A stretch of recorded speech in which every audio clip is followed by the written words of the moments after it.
यहाँ आप नज़ारा देख रहे हैं बुडापेस्ट में नेशनल डे सेलिब्रेशन का है। 23 अक्टूबर बहुत ख़ास दिन होता है और ये उसी का नज़ारा है। बहुत सारे लोग एक जगह पर इकट्ठे हुए हैं अपने देश के सम्मान में होने वाले कार्यक्रम में शामिल होने के लिए।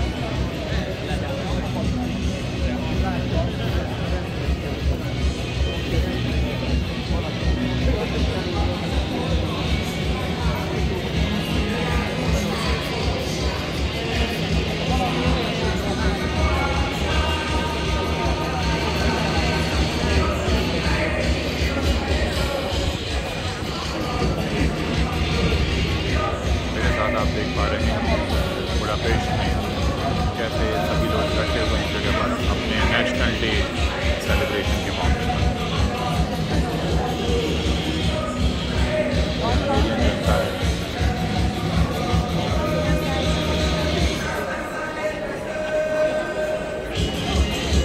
कोरविन नाम का ये एरिया है, वहाँ पर ये सेलिब्रेशन हो रहा है, याद किया जा रहा है।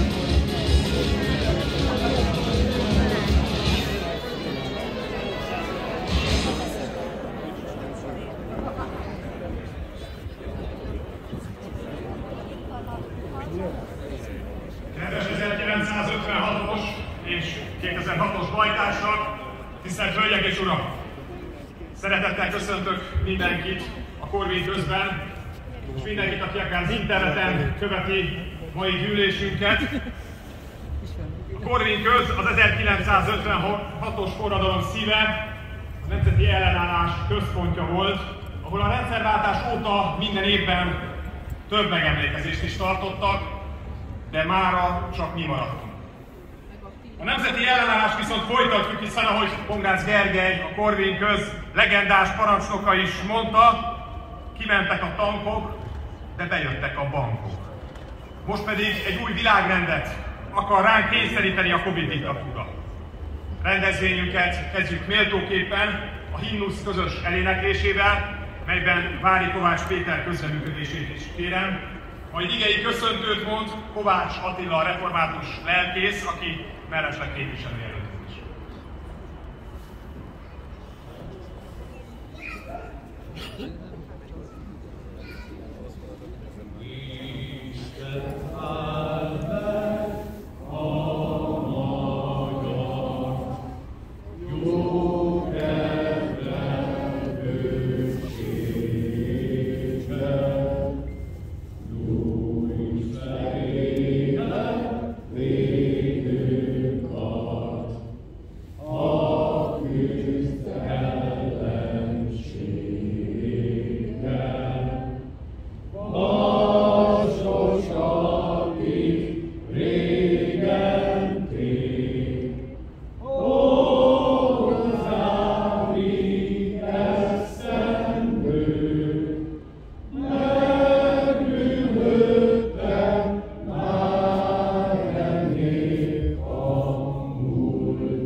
Kegyelem és békesség néktek Istentől, a mi Atyánktól és a mi Urunk Jézus Krisztustól.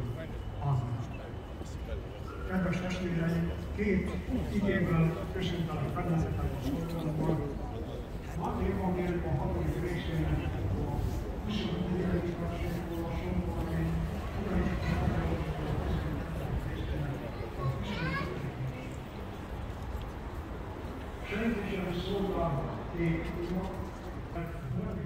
तो कुछ इस तरह से आपने देखा कि किस तरह से नेशनल डे सेलिब्रेट किया जा रहा है। 23 अक्टूबर 1956 को जो हुआ था उसकी याद में हर साल ये होता है। वो भी जन आंदोलन था और इतिहास गवाह रहा है कि जितने भी नेशनल डे हैं या जितने भी नेशनल इवेंट्स हैं वो किसी न किसी एक ऐसे जन आंदोलन के वजह से हो पाते हैं जब लोगों में जागृति आती है। और मैंने हमेशा अपने प्लेटफॉर्म पर ये कोशिश की है कि मैं लोगों को ये बताऊं कि किसी भी मामले में हो, लोगों के मन में क्या चल रहा है, लोग क्या जानना और पूछना चाहते हैं, ये बहुत ज़रूरी होता है। हम हमेशा कुछ ऐसा करवा सकते हैं अपने आसपास जो हमारी वजह से एक बदलाव लेकर आए।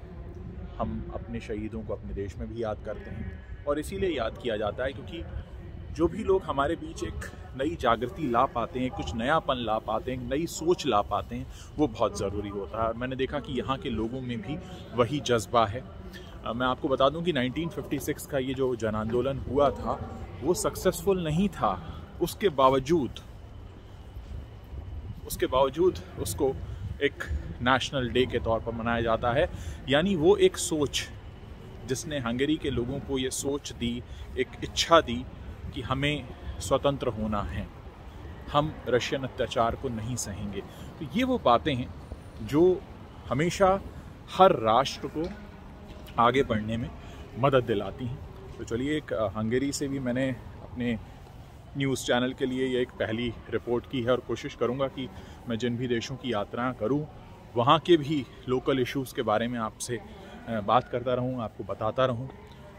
छुट्टी का माहौल है यहाँ पर आज और इसीलिए मैं कोशिश कर रहा हूँ कि सारी जो गतिविधियाँ हैं यहाँ की वो कैप्चर की जाएं। हंगेरियन लैंग्वेज में हो रहा था पूरा भाषण, इसलिए मुझे नहीं पता कि एग्जैक्टली क्या कहा जा रहा है, लेकिन वो वाइब समझ में आती है, वो जोश समझ में आता है, वो बात समझ में आती है जिसमें आपको कुछ बताया जा रहा है।